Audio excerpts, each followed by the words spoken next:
ভোল পাল্টে সবাই এখন জুলাই যোদ্ধা, মন্তব্য মির্জা ফখরুলের। প্রতিটি সেক্টরকে দলীয়করণের অভিযোগ জামাত আমিরের। আমাদের একমাত্র দোষ ছিল আমরা আধিপত্যবাদ মেনে নেই। জনগণের এই আন্দোলন তরুণ সমাজের নেতৃত্বে যখন সফল হলো, তখন আল্লাহর কসম আজ পর্যন্ত এই আন্দোলনের কোনো কৃতিত্ব আমরা দাবি করি নাই। যারা আটকে দিত ভালো একটা কাজকে আটকে দিচ্ছে, একইভাবে ওই যে আমি বললাম যে আপনার গোল পাল্টাচ্ছে, পাল্টে দিয়ে চলে আসছে। হবিগঞ্জে উত্তেজনার পর আজ সিলেটে এনসিপির পদযাত্রা। দুর্বিষহ জীবন কাটছে জুলাই অভ্যুত্থানে দৃষ্টি হারানো অনেকের। সরকার যদি আরো সজাগ দৃষ্টি রাখতে পারতো বা তাৎক্ষণিক যদি ট্রিটমেন্টটা আমরা যদি আরো দ্রুত পেতাম, তাহলে হয়তো আমাদের চোখটা বেঁচে যেত, হয়তো অনেকে দেখতে পারতো।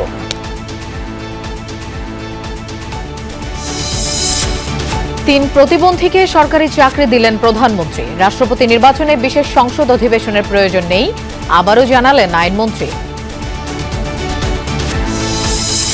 অস্ত্র মামলায় সন্ত্রাসী ডেভিড ইমনের 10 দিনের রিমান্ড চাইবে পুলিশ। অত্যন্ত ধুরন্ধর চক্রটির নেটওয়ার্ক শনাক্তে তদন্ত চলমান। জনবল সংকটে 80% উপজেলা স্বাস্থ্য কমপ্লেক্সেই নিয়মিত হয় না অস্ত্রোপচার। কোথাও সার্জন আছে তো নেই অ্যানেস্থেশিয়ার ডাক্তার। ভোগান্তি চরমে।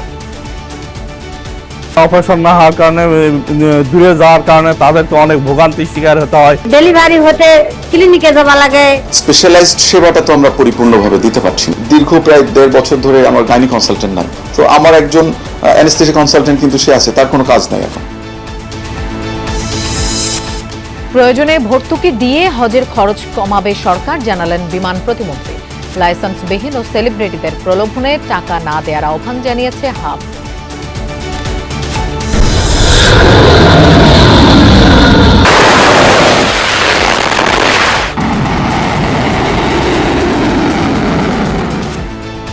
ইরাকে যৌথ অভিযানের জেরে জর্ডানের মার্কিন ঘাঁটিতে দ্বিতীয় দিনের মতো তেহরানের অভিযান। 6 দিন বিরতির পর ইরানি ভূখণ্ডে চলছে যুক্তরাষ্ট্রের হামলা।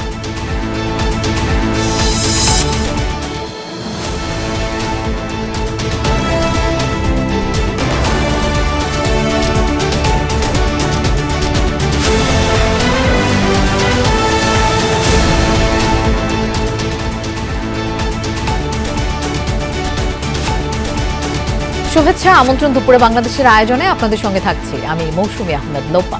এতক্ষণ শিরোনাম দেখছিলাম। ভোল পাল্টে এখন সবাই জুলাই যোদ্ধা, তারাই বেশি অপকর্মে লিপ্ত। সকালে তথ্য ভবনে এই মন্তব্য করেন স্থানীয় সরকার মন্ত্রী মির্জা ফখরুল ইসলাম আলমগীর।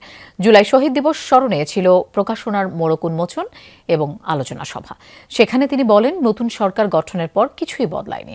গেল 5 মাসে অতীতের মতোই চলছে ঘুষ দুর্নীতি। শুধু প্রধানমন্ত্রী তারেক রহমান জুলাইয়ের আকাঙ্ক্ষা অনুযায়ী দেশ গড়ার চেষ্টা করছেন। তাকে সহযোগিতা করতে সবার প্রতি আহ্বান জানান মন্ত্রী। বলেন, জুলাইয়ের ত্যাগ ধারণ করে পরিবর্তনের চেষ্টা না করলে সব রক্ত বৃথা যাবে। তার মতে ক্ষমতাকে আঁকড়ে ধরার ব্যবস্থার পরিবর্তনের জন্যই জুলাই আন্দোলনে রক্ত দিয়েছিল তরুণরা। জুলাই আন্দোলন নিয়ে কেউ যেন ব্যবসা করতে না পারে, সে ব্যাপারে সজাগ থাকার আহ্বান জানান তথ্যমন্ত্রী জহিরুদ্দিন স্বপন। তিনি বলেন, বৈষম্য বিরোধী আন্দোলনকে সামনে রেখে তারেক রহমানের নেতৃত্বে ফ্যাসিবাদের পতন ঘটিয়েছে বিএনপি। যুদ্ধের প্রকল্পকে ব্যবসার প্রকল্প হিসাবে ব্যবহার করেছিলেন। আমরা জুলাইকে নিয়ে যেন তেমনি কোনো একটি লাভজনক প্রকল্পের কোনো উদ্যোক্তাকে দেখতে না পাই। 4-5 মাসের মন্ত্রিত্বের অভিজ্ঞতা আমি দেখছি যে কিছুই বদলায়নি। একইভাবে আপনারা যারা ঘুষ খেত তারা ঘুষ খাওয়ার পদ্ধতি বিক্রি করছে। একইভাবে যারা আটকে দিত ভালো একটা কাজকে আটকে দিচ্ছে। একইভাবে ওই যে আমি বললাম যে আপনার গোল পাল্টাচ্ছে, পাল্টে দিয়ে চলে আসছে। আজ পর্যন্ত জুলাই আন্দোলনের ক্রেডিট নেয়নি জামাত, মাস্টার মাইন্ড বলেও দাবি করেনি। এমন দাবি করেছেন জামাতে ইসলামের আমির ডাক্তার শফিকুর রহমান। তিনি বলেন, শুরু থেকেই আনুষ্ঠানিকভাবে শিক্ষার্থীদের পাশে ছিল তার দল। তবে জুলাই শহীদের প্রত্যাশা পূরণ না করে প্রতারণা করেছে সরকার। রাজধানীর ডিপ্লোমা ইঞ্জিনিয়ার্স ইনস্টিটিউশনে জুলাই গণ অভ্যুত্থানের শহীদ পরিবার ও আহত জুলাই যোদ্ধাদের নিয়ে মতবিনিময় সভায় এই কথা বলেন জামাত আমির। অভিযোগ করেন, প্রত্যেকটি জায়গায় দলীয়করণ করছে সরকার। বলেন, প্রশাসনের এই নির্লজ্জ দলীয়করণ জাতির জন্য লজ্জার। সরকার আবারও বৈষম্যমূলক কর্মকাণ্ডে লিপ্ত হয়েছে বলেও অভিযোগ করে তিনি আরও বলেন, বিগত সরকারের পথে হাঁটছে সরকার। জামাত আমির বলেন, জনগণের অধিকার ও সরকারের নানা কর্মকাণ্ডের সমালোচনা করায় জুলাই যোদ্ধাদের উপর বিভিন্ন জায়গায় আক্রমণ করা হচ্ছে। যত নির্যাতন হামলা করা হোক না কেন, জনগণের অধিকার নিয়ে কথা বলে যাবে জুলাই যোদ্ধা ও বিরোধী দল, জানান ডাক্তার শফিকুর রহমান। এই আন্দোলন তরুণ সমাজের নেতৃত্বে যখন সফল হলো, তখন আল্লাহর কসম আজ পর্যন্ত এই আন্দোলনের কোনো কৃতিত্ব আমরা দাবি করি নাই। আমরা বলি নাই যে আমাদের এতজন শহীদ হয়েছে আমাদের দলের। আমরা বলি নাই যে আমাদের দলের কেউ এই আন্দোলনের মাস্টার মাইন্ড ছিলেন। সাবেক মন্ত্রী আব্দুল লতিফ সিদ্দিকীকে শাপলা চত্বর হত্যা মামলায় কারাগারে পাঠিয়েছেন আন্তর্জাতিক অপরাধ ট্রাইব্যুনাল। এ বিষয়ে ব্রিফ করছে প্রসিকিউশন। আমরা সরাসরি সেখানে চলে যাচ্ছি। তবে তাদের যে সম্মিলিত সিদ্ধান্ত, এই সিদ্ধান্তটা তাদের ছিল, স্লোগান দিতে বলেছিলেন ঢাকা ছাড়ো নয়, ভবিষ্যতে ঘর থেকে বের হতে দেওয়া হবে না। বাকি সিদ্ধান্তটা তারা অর্থাৎ পরামর্শ প্রধানমন্ত্রীকে জানিয়েছিলেন তৎকালীন, এবং সেই প্রধানমন্ত্রীকে তাদের পরামর্শ উস্কানি সিদ্ধান্ত গ্রহণ করে যে নারকীয় নৃশংসটা ঘটনা ঘটিয়েছিল, তার পরামর্শদাতা, উস্কানিদাতা এবং সিদ্ধান্তদাতার মধ্যে উনি একজন, এবং এই সিদ্ধান্তের বলেই 61 জন ব্যক্তিকে হত্যা করা। জি জি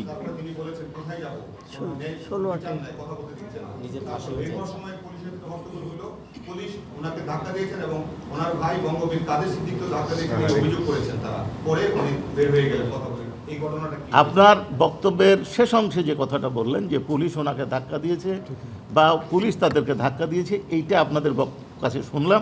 এই বিষয়টা আমি দেখব, দেখার পরে এই বিষয়ে মন্তব্য করব। তবে উনি কথা বলতে চেয়েছিলেন, ওনার লয়ার এটা অনারেবল ট্রাইব্যুনালকে অবহিত করেছিলেন।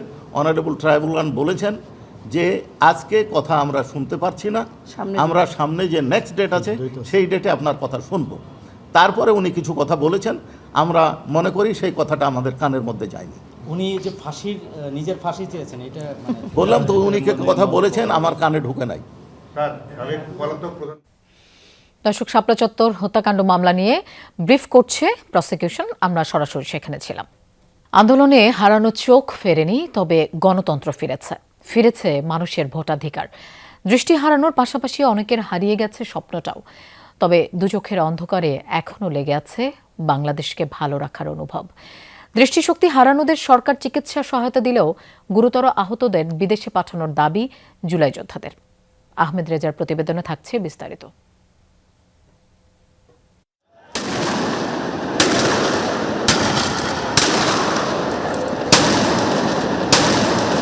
বৈষম্য বিরোধী ছাত্র জনতার আন্দোলনে কেঁপে ওঠে পুরো বাংলাদেশ।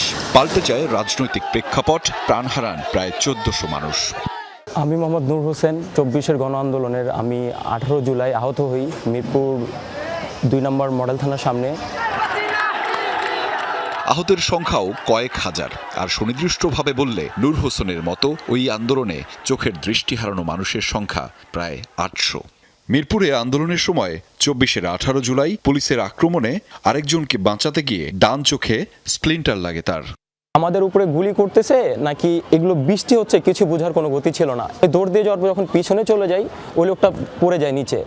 তো আমারও মনুষ্যত্ব বাধা খেলো যে জিনিসটা যদি আমি চলে যাই, ওনাকে যদি পাই, ওনাকে তো না কি করবে আল্লাহ ভালো জানে। তখন আমি ওনাকে যখন তুলতে যাই, তখনই আমার ডান চোখের একটা স্প্লিন্টার আমার চোখে লাগে। 95% ড্যামেজ হয়ে যাওয়ার কারণে আমার চোখের রেটিনার কিছু অবশিষ্ট নেই, আমার অপটিক্যাল নার্ভসটা ড্যামেজ হয়ে গেছে। এই চোখে দেখার সম্ভব না, এমনকি চোখটা তুলে ফেলতে হতে পারে। একই দিনে রাজধানীর মেরুলবাড্ডায় আন্দোলন চলাকালীন স্প্লিন্টারের আঘাতে বাম চোখ আক্রান্ত হয় তানভীর হাসান তুষারের। এখনও চোখে স্প্লিন্টার বয়ে বেড়াচ্ছেন তিনি। কানাডা ইউনিভার্সিটির থেকে যে হেলিকপ্টার দিয়ে পুলিশকে উদ্ধার করা হয় ওই দিন 18 জুলাই। কানে এই জায়গায় বুলেটটা এখনও দেখা যায়, মানে দেখা যায় এদিক দিয়ে ঢুকে ওইদিকে আটকে আছে। তো আমি ফ্রেন্ড দিকে তাকাতে ও বলতেছিল, কাকা তোর মনে চোখে লাগছে। তো চোখে লাগছে বলাতে আমি বাম চোখে হাত দিছি, হাত দিয়ে দেখি যে চোখের লেভালো একটা অংশ আর কি। তো লেভালো যে সময় অংশটা আমার হাতে লাগে, তারপর আমি জাস্ট ওরে আক্স করছিলাম যে কাকা বেশি কিছু হয়েছে বলাতে ও বলতেছে না তেমন কিছু হয় না, তোরা ইমার্জেন্সি হসপিটালে নিতে হবে। শুধুমাত্র স্বৈরাচার ও ফ্যাসিবাদ মুক্ত বাংলাদেশ ও বৈষম্যের অবসান ঘটাতেই তাদের লড়াই ছিল। ছাত্র জনতার ত্যাগে কতটা মিলল সেই মুক্তির স্বাদ। সরকার যদি আরও সজাগ দৃষ্টি রাখতে পারতো বা তাৎক্ষণিক যদি ট্রিটমেন্টটা আমরা যদি আরও দ্রুত পেতাম, তাহলে হয়তো আমাদের চোখটা বেঁচে যেত, হয়তো অনেকে দেখতে পারতো। তো সরকার এখানে আরও জোরালো ভূমিকা রাখার দরকার ছিল। মানুষের যেই আশা আকাঙ্ক্ষা এগুলা যাতে সরকার পূরণ করতে পারে, এবং আমাদের সবচেয়ে জুলাইয়ের যেই ম্যান্ডেটটা ছিল সবচেয়ে বেশি জুলাই সনদটা যেন সরকার বাস্তবায়ন করে। গবেষণা বলছে আন্দোলনে চক্ষুবিজ্ঞান ইনস্টিটিউট ও ন্যাশনাল ইনস্টিটিউট অব অপথালমোলজিতে চিকিৎসা নেন হাজারের মতো আহত। এর মধ্যে 493 জন চিরতরে এক চোখের দৃষ্টি হারান, আর দু চোখই অন্ধ হয়েছে 19 জনের।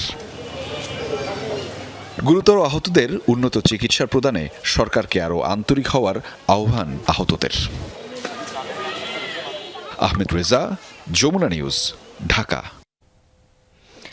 জুলাই পদযাত্রার অংশ হিসেবে আজ সিলেটে বিভিন্ন কর্মসূচিতে অংশ নেবেন নাহিদ ইসলাম সহ এনসিপির কেন্দ্রীয় নেতারা। দুপুরে সিলেটের গোলাপগঞ্জ উপজেলায় পৌঁছান তারা। পৌরসভা অডিটোরিয়ামে আয়োজিত জুলাই আন্দোলনে নিহতদের পরিবারের সাথে মত বিনিময় সভায় অংশ নেবেন এনসিপির কেন্দ্রীয় নেতৃবৃন্দ। পরে কানাইঘাট ও ওসমানীনগর উপজেলায় পদযাত্রা করবে দলটি। পরদিন শুক্রবার কোম্পানীগঞ্জ, গোয়াইনঘাট ও জৈন্তাপুর উপজেলায় এনসিপির জুলাই পদযাত্রা কর্মসূচি অনুষ্ঠিত হওয়ার কথা। এদিকে জাতীয় নাগরিক পার্টির কর্মসূচি ঘিরে সিলেটের নিরাপত্তা জোরদার করেছে পুলিশ। মোতায়েন করা হয়েছে 5 প্লাটুন বিজিবি। এর আগে সকালে মৌলভীবাজার সার্কিট হাউস থেকে সিলেটের উদ্দেশ্যে রওনা হন এনসিপির কেন্দ্রীয় নেতারা।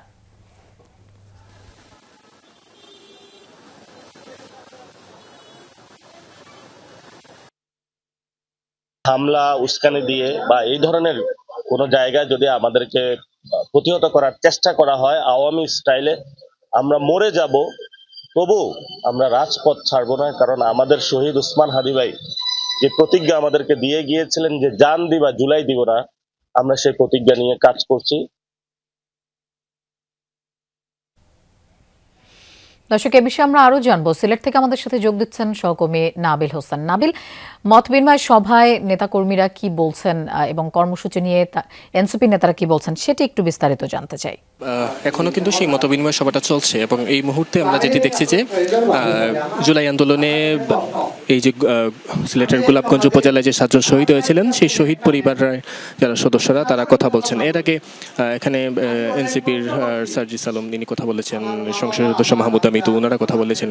ওনারা যে দাবিটি করেছেন সেটি হচ্ছে যে যেই জুলাই আন্দোলন হয়েছিল আসলে ফেসিবাদের বিরুদ্ধে এবং ফেসিবাদী কাঠামোর বিরুদ্ধে, সেই কাঠামো কিন্তু আবার বাংলাদেশে ফিরে আসছে। অর্থাৎ বিএনপি এর আগে 15-17 বছর যে মজলুমের ভূমিকা ছিল, এখন আসলে তারা সেই ফেসিবাদের ভূমিকায় চলে যাচ্ছে। এবং তারা যেটি বলছেন যে এনসিপির যে ভাষা বা এনসিপির বক্তব্যের যে কণ্ঠ, সেই ভাষ্য কিন্তু তারা পরিবর্তন করবে না। কারো রক্তচক্ষুকে ভয় পেয়ে তারা আসলে তাদের যে কথা বলা সেই কথা বলা বন্ধ করবেন না, সেই কথাগুলো তারা এখানে বলছেন। এবং পাশাপাশি তারা প্রধানমন্ত্রী তারেক রহমানের কাছে আহ্বান জানিয়েছেন যে গত 2 দিন ধরে এনসিপির উপর যে হামলা বা যে নির্যাতনের ঘটনাগুলো হচ্ছে সেগুলো যাতে প্রকৃত বিচার হয়। কারণ যদি প্রকৃত বিচার না হয় তাহলে তারা বলছেন সেটি আসলে বিএনপির রাজনৈতিক ভবিষ্যতের জন্য খুব একটা সুখকর হবে না। সেই অভিযোগগুলোই মূলত এই বক্তব্যে এখানে আছে। পাশাপাশি এই জুলাই আন্দোলনে যারা নিহত হয়েছেন তাদের সম্মান সহ তাদের যথাযথ মর্যাদা না দেওয়ার অভিযোগ আসলে এখানে সার্জিস আলম তার বক্তব্যে করেছেন। এবং তারা যেটি বলেছেন যে এই রাজনৈতিক সংস্কৃতির জন্য আসলে জুলাই হয়েছিল বা এই ফেসিবাদ বিরোধী আন্দোলনে প্রত্যেকেই ঝাঁপিয়ে পড়েছিলেন, সেই রাজনৈতিক সংস্কৃতি আসলে ধীরে ধীরে বিএনপি আসলে ধ্বংস করছে, সেই কথাগুলোই আসলে এখানে তারা বলছেন। পাশাপাশি আইন শৃঙ্খলা রক্ষাকারী বাহিনীর যে ভূমিকা, সেই ভূমিকা নিয়েও তারা এখানে খুব প্রকাশ করেছেন। তারা যেটি বলেছেন এর আগে আইন শৃঙ্খলা বাহিনী যেমন আসলে অন্য একটি দলের আসলে হয়ে কাজ করতেন, এই মুহূর্তে আসলে তারা যেই সরকারে আছেন বিএনপি তাদের হয়ে কাজ করতেন, সেই ক্ষোভগুলো তারা করেছেন। এবং তারা আশা প্রকাশ করছেন আগামী দিনে আসলে এই জায়গা থেকে বিএনপি অতীতের শিক্ষা নিয়ে বিএনপি আসলে গণতান্ত্রিক রাজনীতির যে পথ সেই পথকে উন্মুক্ত রাখবে এবং গণতান্ত্রিক রাজনীতিকে এগিয়ে নিয়ে যাবে, সেই আশাবাদও তারা এখানে ব্যক্ত করছেন। নাবিল, আপনাকে ধন্যবাদ আমাদের সাথে যোগ দেওয়ার জন্য। প্রতিবন্ধী 3 ব্যক্তির হাতে নিয়োগপত্র তুলে দিলেন প্রধানমন্ত্রী তারেক রহমান সকালে সচিবালয়ে। এর মাধ্যমে শুরু হয় প্রধানমন্ত্রীর দিনের কর্মসূচি। নিয়োগপত্র পাওয়াদের মধ্যে 2 হাত না থাকা নীলা খাতুন ও আয়েশা আক্তার পা দিয়ে লিখে স্নাতকোত্তর সম্পন্ন করেছেন। নীলা খাতুনকে রাজধানীর মিরপুরের জাতীয় প্রতিবন্ধী উন্নয়ন ফাউন্ডেশনে শিক্ষক হিসেবে এবং আয়েশা আক্তারকে গাইবান্ধার বিয়াম ল্যাবরেটরি স্কুল অ্যান্ড কলেজে ক্লাস সুপারভাইজার পদে নিয়োগ দেওয়া হয়েছে। এছাড়া দৃষ্টি প্রতিবন্ধী মোহাম্মদ হাসমত আলীকে সমাজসেবা অধিদপ্তরের অধীন ইউনিয়ন সমাজকর্মী পদে নিয়োগ দেওয়া হয়েছে। প্রধানমন্ত্রীর কাছ থেকে সরাসরি নিয়োগপত্র পেয়ে তারা উচ্ছ্বসিত। আগামী সেপ্টেম্বরে সংসদ অধিবেশন বসবে। এটি রাষ্ট্রপতি নির্বাচনের জন্য 90 দিনের সাংবিধানিক সময়সীমার মধ্যেই, তাই প্রেসিডেন্ট নির্বাচনে বিশেষ অধিবেশন ডাকার প্রয়োজন নেই। সচিবালয়ে আইনগত সহায়তা প্রদান বিষয়ক সমঝোতা স্মারক অনুষ্ঠানে এসব কথা বললেন আইনমন্ত্রী মোহাম্মদ আসাদুজ্জামান। অবশ্য সরকার মনে করলে আগস্টে বিশেষ অধিবেশন ডাকতে পারে এমন ইঙ্গিতও দেন তিনি। জানান, আন্তর্জাতিক অপরাধ ট্রাইব্যুনালের বিচার প্রক্রিয়া নিয়ে হিউম্যান রাইটস ওয়াচের প্রতিবেদন আমলে নিয়ে সরকার সেটি খতিয়ে দেখবে। এ সময় শেখ হাসিনা ইস্যুতে প্রশ্ন করা হলে তিনি বলেন, পররাষ্ট্র মন্ত্রণালয় থেকে প্রত্যর্পণ চুক্তির মাধ্যমে তাকে ফিরিয়ে আনার প্রক্রিয়া অব্যাহত রয়েছে। জানান, বাংলাদেশের বাসিন্দা হওয়ায় যে কোনো প্রক্রিয়ায় তিনি দেশে ফিরতে পারেন, তবে ফাঁসির আসামি হওয়ায় দেশে এলেই তাকে গ্রেফতার করা হবে। আইন অনুযায়ী নেওয়া হবে ব্যবস্থা। এই সময় ভিন্ন প্রসঙ্গে মন্ত্রী জানান, নির্যাতনের শিকার হয়েছেন এমন দাবি কোলা মডেল ও অভিনেত্রী স্নিগ্ধা চৌধুরীকে আইনি সহায়তা দিচ্ছে সরকারের লিগ্যাল এইড টিম। একজন ফাঁসির আসামি হলেও সে যদি বাংলাদেশের নাগরিক হয়, বাংলাদেশে আইনের প্রতি শ্রদ্ধা দেখে বাংলাদেশে এসে সারেন্ডার করতে চায়, সেখানে হয়তো তার সারেন্ডারের আগেই অ্যারেস্ট হবে, কিন্তু তার সেই তো অধিকার তো আছে। আসলে আসবে, আইন তার নিজস্ব গতিতে চলবে, সেখানে তো আমাদের আইনের ব্যত্যয় করে আমরা কিছু করব না। 90 দিন যেহেতু সময় আছে, আর আমার নেক্সট অধিবেশন 60 দিনের মধ্যে ডাকতে হবে। সুতরাং এই দুইটা টাইম যেহেতু ম্যাচ করছে, আমি সে কারণে বলছি বিশেষ অধিবেশনের আপাতত প্রয়োজনীয়তা দেখছি না। যদি সরকার মনে করে নিশ্চয়ই ডাকতে পারেন। চট্টগ্রামের আলোচিত সন্ত্রাসী ডেভিড ইমনকে অস্ত্র মামলায় 10 দিনের রিমান্ড আবেদন করবে পুলিশ। সকালে প্রেস ব্রিফিংয়ে এই তথ্য জানান চট্টগ্রাম জেলা পুলিশ সুপার মাসুদ আলম। তিনি বলেন, যশোরের ঝুমঝুমপুর থেকে গ্রেফতারের পর তাদের দেয়া তথ্যের ভিত্তিতে ফটিকছড়িতে কাঞ্চননগরে অভিযান চালানো হয়। সেখানে একটি বিদেশি পিস্তল, 2টি দেশীয় এলজি এবং অন্যান্য অস্ত্র উদ্ধার করা হয়েছে। ডেভিড ইমনের বিরুদ্ধে হত্যা, অস্ত্র, চাঁদাবাজি সহ 13টি মামলা রয়েছে। এর আগে হত্যা মামলায় গ্রেফতার মিঠু ওরফে ধামা ইলিয়াসকে রিমান্ডে জিজ্ঞাসাবাদ করা হয়। তার কাছ থেকে পাওয়া তথ্যের ভিত্তিতেই ডেভিড ইমন ও তার সহযোগীদের অবস্থান শনাক্ত করা হয়। উদ্ধার করা অস্ত্রের উৎস এবং সন্ত্রাসী চক্রের বিস্তৃত নেটওয়ার্ক শনাক্তের তদন্ত চলমান।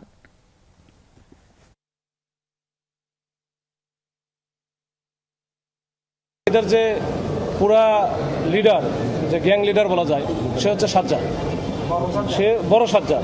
এখন দেশে যে অবস্থান করছে তার মধ্যে তার যে প্রধান সহযোগী বা সেকেন্ড ইন কমান্ড যেটা বলা যায়, সেটা আমরা যেটা পেয়েছি সেটা হচ্ছে এই ডেভিড ইমন। এটা হচ্ছে প্রধান সহযোগী, এই সেকেন্ড ইন কমান্ড। এর পরের অবস্থানই হচ্ছে রায়হানি। তো রায়হান আমাদের সার্ভেলেন্সে ছিল, এখনো পর্যন্ত আছে, দেশেই আছে। এটা নিয়ে আমরা কাজ করছি। কোনোটি তালাবদ্ধ, কোনোটিতে অস্ত্রোপচার হয় মাসে 2 থেকে 4টি। সারা দেশের উপজেলা স্বাস্থ্য কমপ্লেক্সের অপারেশন থিয়েটারগুলো খুব একটা কাজে আসছে না রোগীদের। 80% হাসপাতালেই নিয়মিত অস্ত্রোপচার হয় না। কোথাও সামান্য কারণ, কোথাও চিকিৎসক না থাকায় অচল অপারেশন থিয়েটার। অথচ বাইরের ছোট ছোট প্রাইভেট হাসপাতালেও অনেক ধরনের অস্ত্রোপচার হয়। সারা দেশের বেহাল অপারেশন থিয়েটারের চিত্র তুলে এনেছেন সহকর্মী হাসান মিসবা, আর ছবি তুলেছেন জিহাদ ইসলাম। তালাবদ্ধ কক্ষ খুলে ভেতরে গিয়ে দেখা গেল হাসপাতালের আসবাবপত্র, যন্ত্রপাতি, ওটি টেবিল আর লাইটও আছে। পাশের কক্ষেও একই অবস্থা, মনে হতে পারে কোনো স্টোর রুম। বাস্তবে এটি একটি অপারেশন থিয়েটার। 30 বছর ধরে বন্ধ। ওটির জন্য নানা সরঞ্জামের বরাদ্দ এসেছে বছর বছর, কিন্তু চালু হয়নি কখনোই। ওটি চালুর জন্য যে আসলে উপকরণগুলো সবকিছু আমাদের এখানে আসলে ব্যবস্থা নেই। যেমন আমরা যদি বলি যে একটি অ্যানেস্থেশিয়া মেশিন দরকার আমাদের, সেটি আমাদের নেই।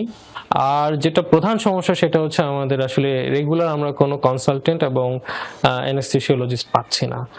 খুলনার ফুলতলা উপজেলা স্বাস্থ্য কমপ্লেক্সে অপারেশন থিয়েটার খুঁজে পাওয়াই কঠিন। অস্ত্রোপচার বন্ধ, চলছে সংস্কার কাজ। এখানে অ্যানেস্থেশিয়ার চিকিৎসক নেই। আর সার্জারির চিকিৎসক নেই যশোরের অভয়নগর স্বাস্থ্য কমপ্লেক্সে। মাঝে মধ্যে দু একটা অপারেশন করেন পরিবার পরিকল্পনার চিকিৎসক। অপারেশন থিয়েটারটি বন্ধ, খোলা হয় শুধুমাত্র সপ্তাহে একদিন, শনিবার। ওই দিন অ্যানেস্থেশিয়ার চিকিৎসক আসেন আর তখন অস্ত্রোপচার হয়। বাংলাদেশের প্রায় বেশিরভাগ উপজেলাতেই এমন চিত্র, সেখানে অ্যানেস্থেশিয়ার ডক্টর থাকলে সার্জারি নেই, কিংবা সার্জারির চিকিৎসক থাকলে অ্যানেস্থেশিয়ার চিকিৎসক নেই। আবার কোথাও দুই চিকিৎসক থাকবার পরও ব্যবস্থাপনাগত ত্রুটির কারণে অপারেশন করা যায় না। অথচ রোগীরা এসে ভোগান্তিতে পড়েন, ঘুরে যান। সেটি বহু বহু বছর এমন বাস্তবতায় কেটে গেলেও সরকার কিংবা রাষ্ট্রের কান পর্যন্ত পৌঁছায়নি, কিংবা এই সমস্যার সমাধান করা হয়নি। সারা দেশে উপজেলা স্বাস্থ্য কমপ্লেক্স 433টি। প্রায় প্রতিটি স্বাস্থ্য কমপ্লেক্সেই একটি করে অপারেশন থিয়েটার আছে। অস্ত্রোপচারের জন্য কমপক্ষে একজন সার্জন ও একজন অজ্ঞান চিকিৎসক দরকার, যা আছে মাত্র 89 উপজেলায়। অর্থাৎ মাত্র 20 ভাগ স্বাস্থ্য কমপ্লেক্সে এই দুটি পদে চিকিৎসক আছেন। তার মানে 80 ভাগ উপজেলা হাসপাতালেই অস্ত্রোপচার বন্ধ। পানি ভেঙে দিচ্ছে, পেটে ব্যথা, বমি, জ্বর। আজকেতে পেটের ভিতরে শক্তি গেছে, বাচ্চা মানে দেখা যাচ্ছে এখানে বাচ্চা মানে নর্মালে হয়ে যেতে পারে, এরকম অবস্থা। বলছে তোমরা মেডিকেলে না চলে যাও, এখানে আমাকে কোনো ব্যবস্থা নেই। আমার তো হাজবেন্ড নেই, মারা গেছে। এখানে অপারেশন না হওয়ার কারণে, দূরে যাওয়ার কারণে তাদেরকে অনেক ভোগান্তির শিকার হতে হয়। অনেক রোগী রাস্তায় মারাও যায়। বন্ধ থাকার ফলে ছোটখাটো অপারেশনগুলো হয়তো বাহিরে যেয়ে করতে হচ্ছে, এতে মানুষের অর্থনৈতিক ক্ষতি হচ্ছে। ডেলিভারি হতে ক্লিনিকে যাওয়া লাগে। আমার এখানে আশপাশ ক্লিনিক নেই, বিরামপুরে যেতে হয়, জয়পুরে যেতে হয়। বলা হয়ে থাকে শুধু অ্যানেস্থেশিয়ার ডাক্তার না থাকার কারণে অস্ত্রোপচার হয় না। তবে বাস্তবতা হলো দেশের 255 উপজেলায় খাতা কলমে অজ্ঞান চিকিৎসক থাকলেও 166 উপজেলাতেই নেই সার্জনের পদায়ন। ফলে অস্ত্রোপচার না হওয়ার বড় কারণ সমন্বয়ের অভাব।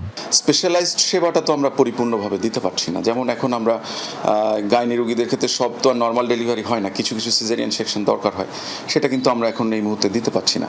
দীর্ঘ প্রায় 1.5 বছর ধরে আমার গাইনি কনসালটেন্ট নাই। তো আমার একজন অ্যানেস্থেসিয়া কনসালটেন্ট কিন্তু সে আছে, তার কোনো কাজ নাই এখন। মাইনরিটি হয় কিন্তু মেজরিটি হয় না, কারণ আমাদের অ্যানাস্থেসিয়া ডাক্তার নেই। কতদিন ধরে নাই? 1-1.5 বছরের। হ্যাঁ, ওটি হতো, সিজার হতো।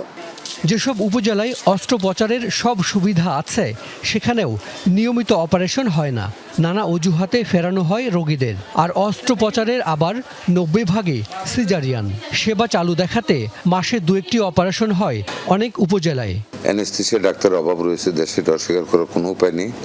অনেকই কম প্রয়োজনের তুলনায় উপজেলাগুলির থেকেও আমরা অনেক অ্যানেস্থেসিয়া ডাক্তার দিতে পারি না। তবে আমরা চিন্তা করতেছি অ্যানেস্থেসিস্ট কীভাবে বৃদ্ধি করা যায়, আর ওটিগুলিকে মোর ফাংশনিংয়ের জন্য আমরা কার্যক্রম গ্রহণ করেছি। সরকারি হাসপাতালে চিকিৎসা নেওয়া বেশিরভাগ মানুষই দরিদ্র। অস্ত্রোপচার না হওয়ায় তা বেসরকারি হাসপাতাল বা ক্লিনিকে করতে গিয়ে ক্ষতিগ্রস্ত হন রোগীরা। হাসান মিসবা, যমুনা নিউজ, ঢাকা।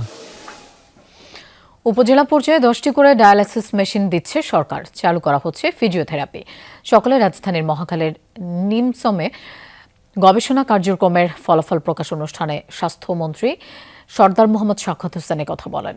তিনি বলেন, প্রান্তিক পর্যায়ে মায়েদের মানসিক স্বাস্থ্য নিয়ে গবেষণা করতে হবে। অন্তঃসত্ত্বা মায়েদের সিজার করার ক্ষেত্রে ডাক্তারদের নিরুৎসাহিত করার আহ্বান জানান তিনি। বলেন, বর্তমানে টিবি রোগ ভয়াবহ আকার বেড়েছে। হামে মৃত্যুর জন্য শিশুদের পুষ্টির অভাবকেও দায়ী করেন স্বাস্থ্যমন্ত্রী। স্বাস্থ্য খাতকে সরকার উন্নত করতে চায় উল্লেখ করে চিকিৎসকদের সহযোগিতা প্রত্যাশা করেন Sardar Sakhawat.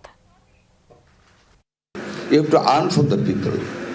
From which corner of the people? From the distressed people who are on the bed in a distressed situation.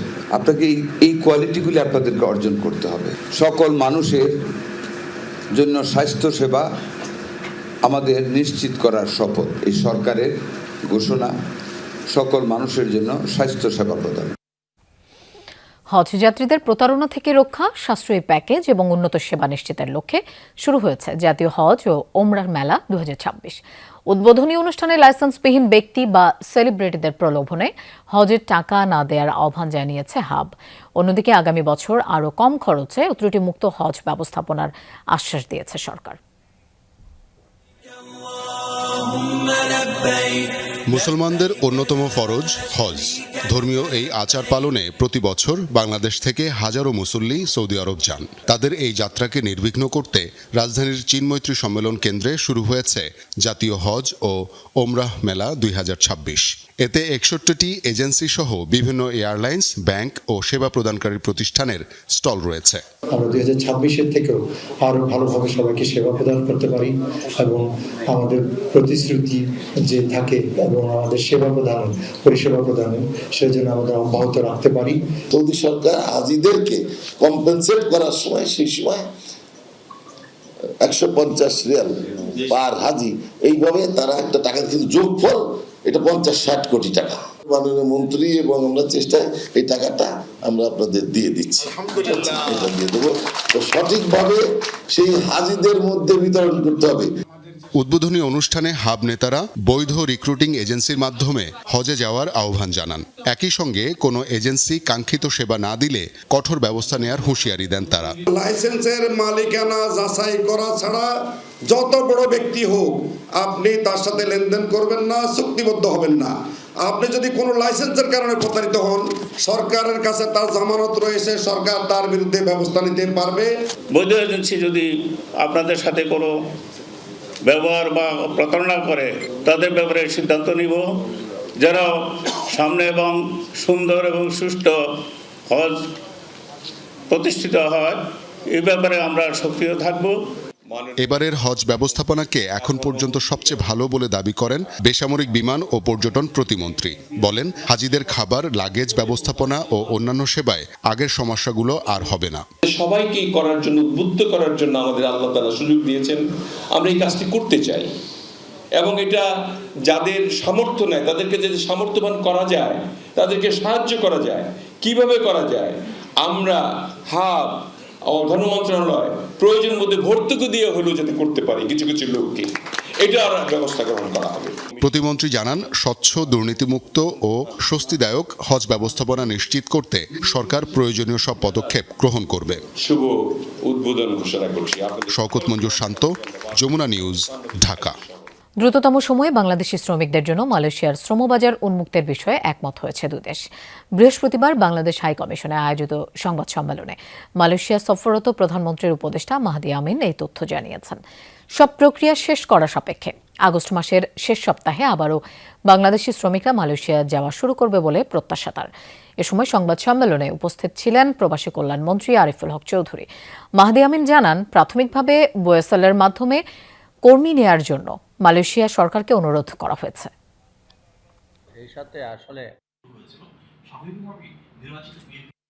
আমরা খুব আনন্দের সাথে আপনাদেরকে জানাতে চাই যে আমাদের both countries now mutually agree to open this শ্রমবাজার immediately, এবং আমরা ডিউ প্রসেস ফলো করে যত দ্রুত সম্ভব এই শ্রমবাজার উন্মুক্ত করবার মাধ্যমে বাংলাদেশের যে বিপুল জনশক্তি রয়েছেন ওনাদের জন্য মালয়েশিয়া এ দ্বার উন্মুক্ত করতে যাচ্ছে। মধ্যপ্রাচ্যের বিকল্প কর্মসংস্থান খুঁজতে হবে, এমনটা জানিয়েছেন প্রবাসী কল্যাণ প্রতিমন্ত্রী নুরুল হক নূর। তিনি বলেন, জনশক্তি রফতানিতে বৈধ মাইগ্রেশনে জোর দেয়া হবে।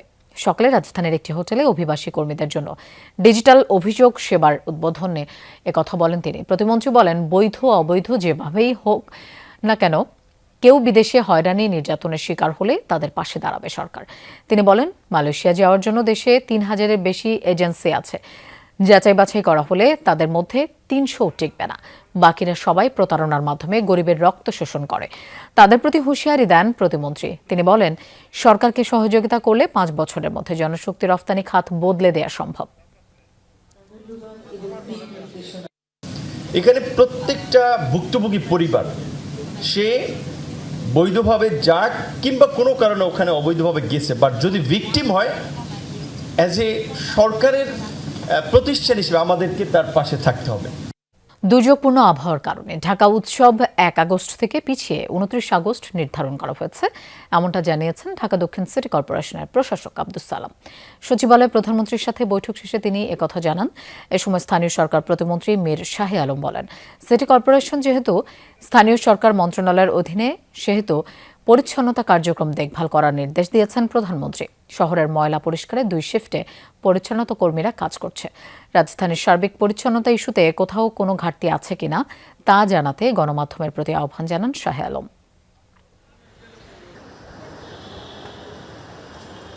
এই প্রথম ঢাকা শহরে আমরা উত্তর এবং দক্ষিণ সিটিতে পরিচ্ছন্ন কর্মী 2 শিফটে আমরা করেছি। আগে যেটা শুধু 1 শিফটে কাজ করতো। হকারদের বিষয়ে একটা নীতিমালা করার কথা ছিল, ইতিমধ্যে আমরা মন্ত্রণালয় থেকে একটা নীতিমালা করে দিয়েছি। কিছুদিনের মধ্যে একটা আপনারা ভালো কিছু দেখতে পারবেন। সবসময় ঢাকা শহর নিয়ে খুব কনসার্ন, ঢাকা শহর কোথায় কি আছে, কোথায় কি হচ্ছে, কোথায় হচ্ছে না, এই সমস্ত ব্যাপারে সবসময় খোঁজ খবর রাখেন, তো সেগুলো নিয়ে আলোচনা হয়েছে। নিত্য প্রয়োজনীয় খাদ্যপণ্যের দাম বৃদ্ধির বড় কারণ আড়ত কেন্দ্রিক সরবরাহ ব্যবস্থা, এমনটা মনে করছে centre for policy dialogue CPD. সংস্থাটির মতে 10টি নিত্যপণ্যের মধ্যে 6টির ক্ষেত্রেই খুচরা বিক্রেতারা আড়তদারের উপর নির্ভরশীল। এর ফলে আড়তের হাতে প্রভাব কেন্দ্রীভূত হচ্ছে, কমছে প্রতিযোগিতা, বাড়ছে দামের অস্থিরতা। এদিকে সংলাপে বাণিজ্যমন্ত্রী বলেন, সরবরাহ ব্যবস্থায় অতিরিক্ত ব্যয়ের কারণে মূল্যস্ফীতি কমছে না। তিনি জানান, পণ্যের দাম নিয়ন্ত্রণে সরকার বাড়তি নজরদারি করছে। সিপিডি বলছে, খামার থেকে খুচরা বাজারে পৌঁছাতে কাঁচামরিচের দাম বেড়েছে 116%, চালের 100%, পেঁয়াজের 87%, ডালের 78% এবং বেগুনের 72%। অন্যদিকে ডিম, মুরগি, গরুর মাংস ও রুই মাছের দাম বৃদ্ধির হার অনেক কম। তাই সংস্থাটির মতে সরবরাহ ব্যবস্থার অপ্রয়োজনীয় ধাপ কমানো গেলে নিত্যপণ্যের দামের উপর ইতিবাচক প্রভাব পড়তে পারে। লজিস্টিক কষ্ট কমাতে হবে, ইনপুট কস্টের উপর কন্ট্রোল রাখতে হবে এবং প্রোডাক্টিভিটি আমরা যত বাড়াবো তত ফার্মারের এবিলিটিও আসবে, সে এগ্রিগেট ভ্যালু তত বেশি পাবে। ক্যাশলেস লেনদেন বাড়াতে ক্ষুদ্র মার্চেন্ট থেকে চার্জ তুলে নেওয়া হবে, এজন্য কাজ করছে বাংলাদেশ ব্যাংক। প্রয়োজনে ভর্তুকি দেওয়া হবে, গঠন করা হবে তহবিল। সকালে ব্র্যাক বিশ্ববিদ্যালয়ের শিক্ষার্থীদের সাথে মতবিনিময় অনুষ্ঠানে এমন মন্তব্য করেছেন বাংলাদেশ ব্যাংকের গভর্নর মোস্তাকুর রহমান। তিনি জানান, বাংলা কিউআর এর লেনদেন পর্যবেক্ষণ করা হচ্ছে। আগামী বছর থেকে ক্ষুদ্র মার্চেন্টদের থেকে চার্জ তুলে নেওয়া হতে পারে। ক্যাশলেস লেনদেনে নগদ টাকা বহন এবং চুরি, ছিনতাই, চাঁদাবাজির ঝুঁকি কম থাকে। প্রাথমিক পর্যায়ে কিছু মাশুল দিতে হলেও ব্যবসায়ীরা তা মেনে নেবেন বলেও আশা করেন গভর্নর। বলেন, 1 সিটিজেন 1 আইডি 1 ওয়ালেট পরিকল্পনা নিয়ে কাজ করছে সরকার। এজন্য সবার হাতে স্মার্টফোন তুলে দেওয়ার উদ্যোগ আছে। ব্যাংক এবং মোবাইল ব্যাংকিং কোম্পানির অ্যাপস যেন ইন্টারনেট ছাড়াই অপারেট করা যায়, এজন্য বিটিআরসির সাথে কাজ করছে বাংলাদেশ ব্যাংক। খুব শীঘ্রই এই বিষয়ে প্রজ্ঞাপন জারি করবে সংস্থাটি। গভর্নর বলেন, ক্যাশলেস লেনদেন বাড়লে সরকারের রাজস্ব আদায় বাড়বে।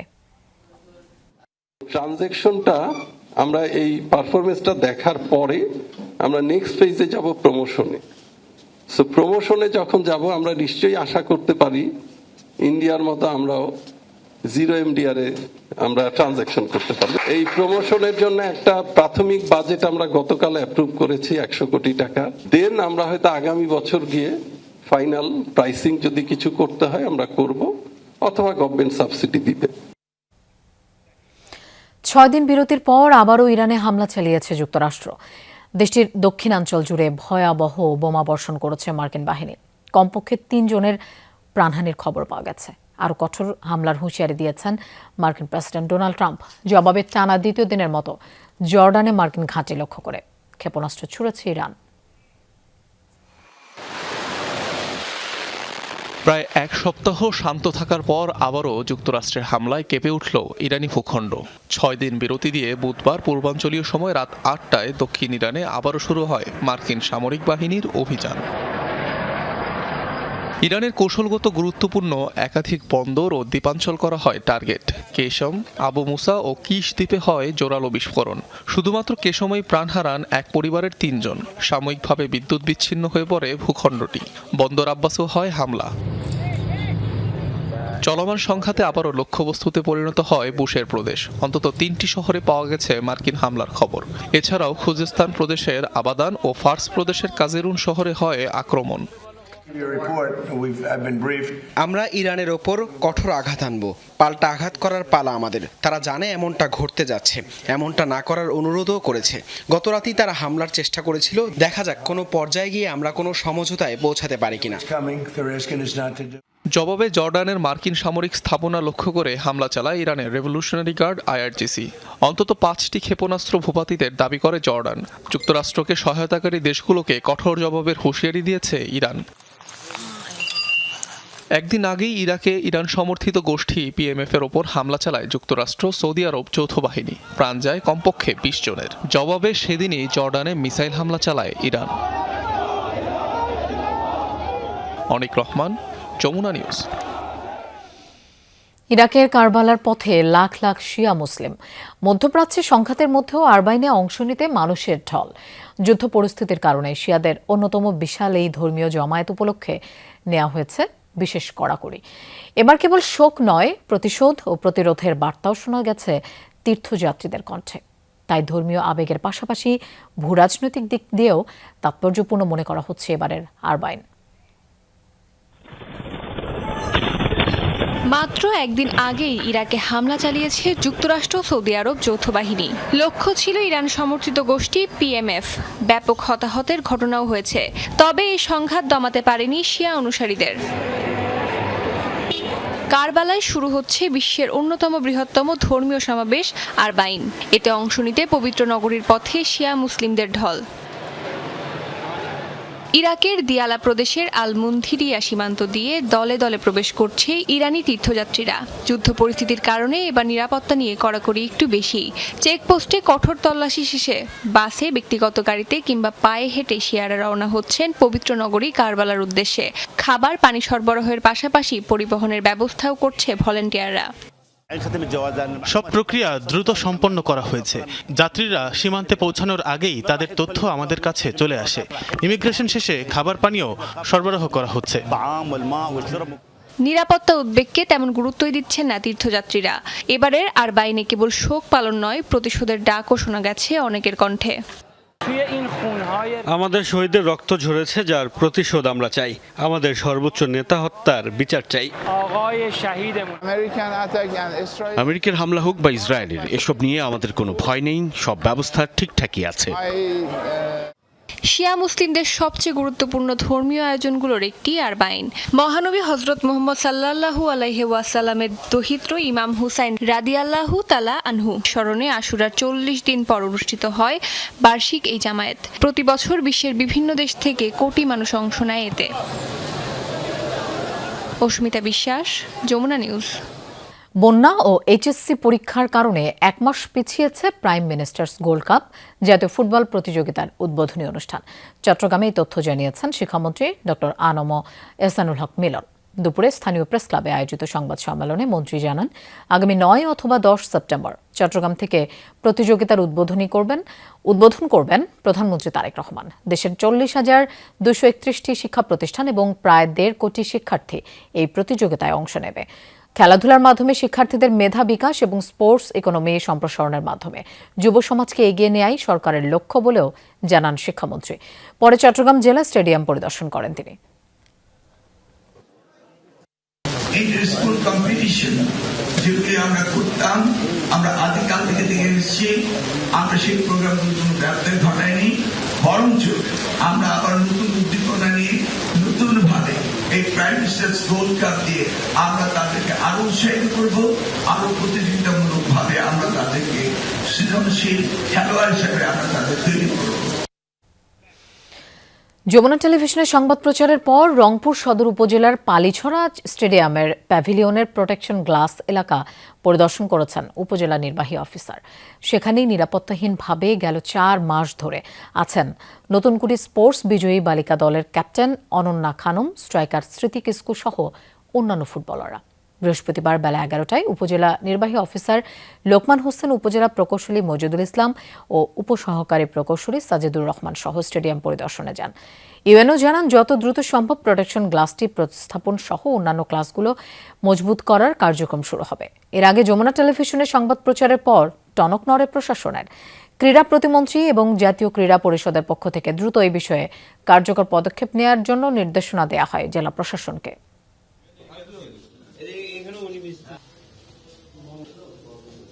গ্লাস এক সাইডে ভেঙে গেছে, সম্ভবত এপ্রিল মাসের 25 তারিখে, আমি জানি যতটা। তো ভেঙে যাওয়ার প্রেক্ষিতে আমরা আসছি আজকেই, এসে মাপ নিয়ে গেলাম এবং দ্রুততম সময়ের মধ্যে আমরা এটা যথাস্থানে সঠিকভাবে বসিয়ে ঠিক করে দেব। বাচ্চা যাতে নিরাপত্তায় থাকে এবং এখানে যারা আবাসিকভাবে থাকে তাদের যাতে নিরাপত্তা নিশ্চিত হয়। পাশাপাশি এই স্টেডিয়ামের আরও টুকটাক যে সকল সংস্কার কাজ আছে যা করলে এখানে ফ্যাসিলিটিস বাড়বে, এই ব্যাপারে আমরা উদ্যোগ নেব। বিশ্বকাপের ব্যস্ততা শেষে পরিবারের সঙ্গে কয়েকদিনের বিশ্রাম কাটিয়ে আবারও ইন্টার মায়ামির অনুশীলনে ফিরেছেন লিওনেল মেসি। ফাইনালের হতাশা পেছনে ফেলে এখন ক্লাব ফুটবলে নতুন করে ছন্দে ফেরাই লক্ষ্য আর্জেন্টাইন অধিনায়কের। বুধবার দলের অনুশীলনে যোগ দেন 8 বারের ব্যালন ডি'র জয়ী এই তারকা। অনুশীলনের ছবি ও ভিডিও প্রকাশ করে মেসির প্রত্যাবর্তনের বিষয়টি নিশ্চিত করেছে ইন্টার মায়ামি। ধারণা করা হচ্ছে MLS-এর পরবর্তী ম্যাচে তাকে ঝুঁকি নিয়ে খেলানো হবে না। তবে সবকিছু পরিকল্পনা অনুযায়ী এগুলে আগামী 5 আগস্ট লিগস কাপে অ্যাথলেটিকো সান লুইসের বিপক্ষে ম্যাচেই দীর্ঘ বিরতির পর আবারও মাঠে দেখা যেতে পারে মেসিকে। ব্রাজিল জাতীয় দলের জার্সিতে নেইমারের বর্ণাঢ্য অধ্যায়ের সমাপ্তি উপলক্ষে তাকে বিশেষ সম্মান জানাতে উদ্যোগী হয়েছে ব্রাজিলিয়ান ফুটবল কনফেডারেশন। দেশের ইতিহাসের সর্বোচ্চ গোলদাতাকে বিদায়ী সংবর্ধনা দিতে একটি বিশেষ ম্যাচ আয়োজনের পরিকল্পনা করছে সংস্থাটি। যদিও বিষয়টি এখনো প্রাথমিক পর্যায়ে রয়েছে এবং এ বিষয়ে চূড়ান্ত কোনো সিদ্ধান্ত হয়নি। বিশ্বকাপ থেকে ব্রাজিলের বিদায়ের পর জাতীয় দল থেকে অবসরের ঘোষণা দেন নেইমার। এরপরই তাকে স্মরণীয় বিদায় দেওয়ার পরিকল্পনা শুরু করে সিবিএফ। সংস্থাটি জানিয়েছে নেইমার এখনও ক্লাব ফুটবলে সক্রিয় থাকায় বিদায়ী ম্যাচের সময় ও আনুষ্ঠানিকতা নিয়ে আলোচনা চলছে। দর্শক, এই ছিল দুপুরে বাংলাদেশের আয়োজনের। এতক্ষণ সাথে থাকার জন্য ধন্যবাদ সবাইকে।